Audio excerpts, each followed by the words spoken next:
Last night, Tim Legler from ESPN on Get Up talking about what he has seen from the Cavs over the last couple of weeks and where he thinks they fit in the Eastern Conference.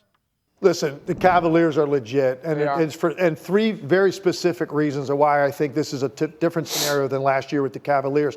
I think, first of all, they just picked up DeAndre Hunter. I think that's one of the most underrated acquisitions in the league this year, and they specifically got him for Jaylen Brown and Jason Tatum. And by the way, it doesn't hurt. He also knocks down threes at a 40% clip. So you answered two things: your style, the way you like to play offensively, and a guy that can deal with these big forwards on your number one team you're trying to get past. I think the emergence of Ty Jerome has really been one of the stories in the league this year, too. And you saw it last night. He controlled the game in the fourth quarter for the Cavaliers.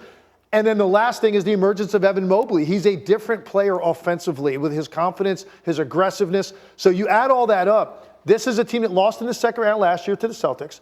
This is a significantly better team. And I think, for me, they're absolutely looking the Celtics dead in the eye.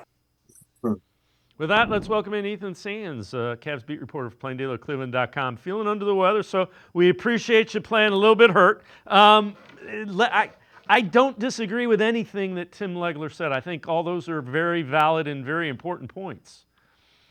I think that's exactly where this Cavaliers mindset is, right? Those three different points that he mentioned: Evan Mobley's surge, Ty Jerome, who didn't play in any but 2 games last year. I think that's important to note when you talk about how this team is much different than last year. Ty Jerome said that he's playing with the freedom that he hasn't had in his entire NBA career. One, because of the coaching staff and the people around him that believe in him. And secondly, because he simply isn't injured. This is already the most games that he's played in his NBA career in one season. And we talk a lot about his scoring acumen, but also we can't forget about his passing either. But more importantly, he came into this season with 6 20-point games in his entire career. He has 8 already this season alone. And then Evan Mobley, double-double. He is tied right now with Jaren Jackson Jr. after his performance last night against JJJ and in the DPOY conversation. So I think you immediately look at this team and you see that there's players down the line that can contribute, and it's not just the stars.